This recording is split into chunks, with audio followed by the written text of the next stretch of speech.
Welcome back to my channel. Today we're going to do a video that I probably should have done about 2 videos ago, and that is the BookTube Newbie Tag.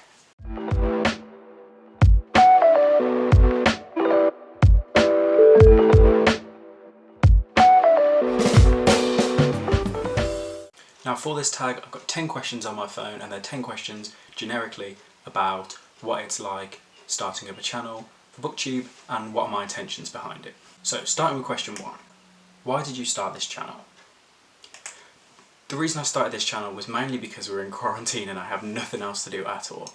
I really enjoy BookTube. I've been watching BookTubers for quite a while now and I really enjoy reading, but a lot of my friends don't actually read that much, and it's really nice to be able to have a place to talk about books with people who also care about books. So I thought it would be a good idea to start this channel so I can talk to more people about books. Question number 2. What are some fun, unique things you can bring to BookTube? This is a difficult one, especially 3 videos in, because I'm sort of still finding my place and I don't really know where I'm going to go with this channel particularly, but hopefully with more and more videos that I bring out I'll be able to find my place and hopefully have a unique stance on things, but for right now it's going to be pretty generic. That sounds really crap, but it's the truth. Question number 3. What are you most excited for about this new channel? Like I said before, I'm really excited for the comments. That's basically it. I really want to be able to talk to people about books, even if you don't share the same opinion as me. Being able to have a conversation with someone about books is one of the greatest reasons that I read books. I want to talk to people about them. So that's definitely one of the things I look forward to the most, is the conversation and the interaction with people that watch my videos. Question 4. Why do you love reading? I think everyone likes reading for the same reasons, in that you just get to escape and be somewhere else with different people and possibly in a different time. 2020 is shaping up to be a pretty shit year so far, so it's nice to be able to like go to a different place or a different time, or be with characters who aren't worried about your problems, and you can just escape for, 500 pages to a completely different place and not have to worry about all the stuff that's going on around you. It's also really relaxing as well, and I've suffered with anxiety before, so knowing that I can pick up a book and I don't think about anything, I just tune out from the world. And it's nice sometimes to not have to worry about everything. Question 5. What book or series got you into reading?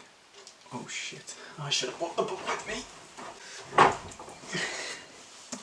It's this one.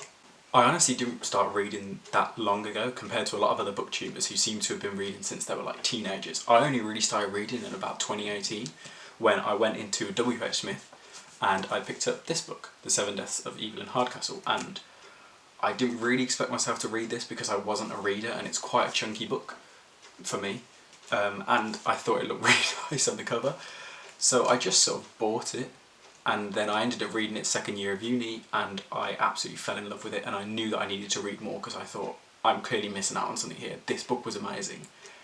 I've got to read more like it. The premise of this book is it's about a guy who wakes up with no idea who he is or where he is, but he's at some sort of Victorian manor party. He goes through this day with no idea who he is, and at the end of the day, Evelyn Hardcastle is murdered. He wakes up the next day and he's in a different body. He's a different member of this manor party, and it's the same day over again. And he has to live each day the same, except for when he's in a different body, in order to figure out who killed Evelyn Hardcastle. The book's had mixed reviews, and I guess it's not for everyone, but I really enjoyed it. I thought it was amazing, and yeah, I credit this book entirely for getting me into reading. Question number 6. What questions would you ask your favourite booktubers? Now, I have quite a few favourite booktubers. It's difficult. I come and go in waves of like, I'll watch hours of this person, then I'll watch hours of this person. It's a problem. But anyway, I think the question I'd ask them is how they kept going at the beginning. I know from a lot of booktubers' perspectives that it's quite difficult at the beginning when you don't have that subscriber base and you don't have the people in the comments and stuff. What keeps you motivated to keep going? Obviously a lot of people have a lot of following now, lots of people that I watch have over 100,000 subscribers, which is great for them, but I would just like to know how at the beginning they were motivated to keep going when it seemed like no one was really out there watching their videos. Question 7. What challenges do you think starting a BookTube channel will be the hardest to overcome? Again, I think I'll throw back to the previous question. Definitely the motivation to keep carrying on with everything, despite not having the people in the comments or the subscriber base. Obviously it's not going to come for free. You have to put out content, you have to put out decent content to get people to watch your channel, and I appreciate that. But I think, yeah, definitely the motivation to keep going despite no one watching will be the hardest thing. Question 8. When did you start reading? Again, I've sort of been reading all my life, here and there, but not properly until 2018. It's quite recent compared to a lot of booktubers, but I don't think that should matter. I think my opinions are still as valid, even though I haven't maybe read as many books. I've read plenty since 2018, believe me. But yeah, it's been pretty recent. Question 9. Where do you read? I read most of the time in my bed, but I've bought quite a few plants recently, so I've just been sort of living among the plants. I'm not really sure what that's about. Maybe I'm just having like a breakdown or something. But I read most of the time in my bed. I try not to all the time, because then I find it difficult to sleep, because I feel like I'm just doing everything in my bed. So we do have a spare room in the house, which I'll sometimes go and sit on a sofa in there and do some reading until I'm kicked out by my brother. And question 10, what kind of books do you like to read? Like I said, I haven't read as many books as most people, so it's difficult to tell exactly what I'm after, but most of the time I enjoy reading like murdery, thrillery, crime sort of stuff like that. That's definitely my area of enjoyment.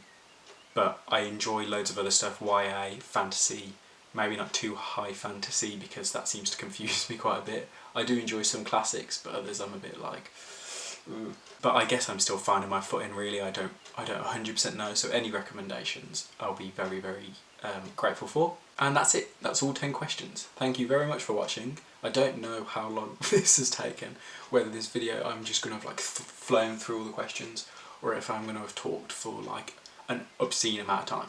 But there you go. Like I said, I'd really appreciate the support. If you can give this video a like, please give it a comment, literally anything in the world. I just want to have that conversation with you, talk about books.